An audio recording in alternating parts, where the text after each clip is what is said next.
कधी-कधी ना एखादी गोष्ट आपण अचानक पाहिली ना तर खूप जास्त भीती वाटते आपल्याला. काय, कोणती गोष्ट पुढे जाऊन तुम्हाला सांगेलच. पण त्याआधी मिस्टर त्यांचं आवरून गेले होते बाहेर. बाय वगैरे केलं मुलाला.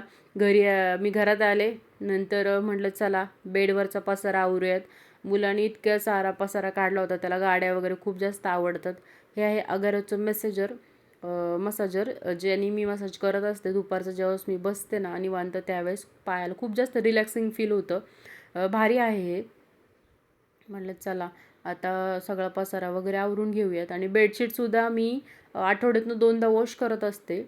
मग आज म्हटलं 3-4 दिवस झाले ते वॉश नाही केलं. आज वॉश करून टाकूया. जेवढी घरामध्ये स्वच्छता तेवढं छान वाटतं. त्यानंतर मग मुलगा म्हटला, आई मला आहे ना अभ्यास करायचा आहे, स्टँडिंग लाईन काढायची आहे. मला पेन्सिल आणि वही दे. पण पेन्सिल काय आम्हाला सापडलीच नाही. मग मी दिलं त्याला पेन. तो पेनाने सुद्धा छान काढतो. अजून तो स्कूलमध्ये जात नाही. पुढच्या वर्षी तो जाईल. तर ही रेमेडी मी Instagramवरती टाकलेली आहे. याला जवळपास 2 लाख लोकांनी पाहिलेलं आहे. तुम्हाला पण पाहायचं असेल तर यूट्यूबच्या कम्युनिटी म्हणजे पोस्ट मी केलेली आहे. Instagramची लिंक तिथे दिलेली आहे. तिकडे जाऊन तुम्ही मला फॉलो वगैरे करा. चपातीचं पीठ मळलं होतं कारण मला करायचं होतं बेसन. याचीसुद्धा मी रेसिपी उद्या यूट्यूबवरती टाकणार आहे. तर मला असं वाटतं की जगामधली ना मी एकमेव व्यक्ती असेल जिला बेसनासोबत चपाती आवडते. मोस्टली भाकरीच खातात पण मला आवडते चपाती. असो म्हटलं जाऊ द्या. बेसन वगैरे सगळं झालं, चपाती झाली. मग म्हटलं चला आता जेवण करून घेऊयात.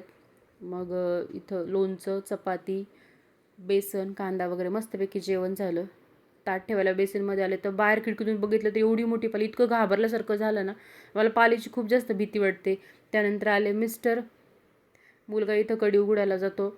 कारण त्याला आहे ना म्हणजे त्याला कळतं बाबांनी वाजवलेलं ना त्याला कळतं.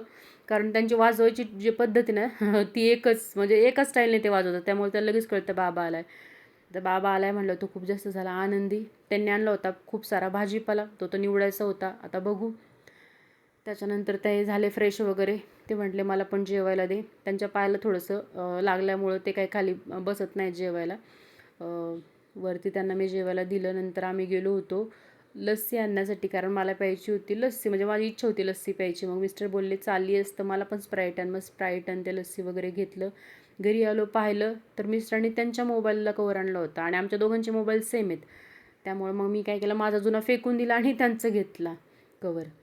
तुम्ही पण असेच करता का? भेटत पुढच्या व्हिडिओमध्ये. बाय.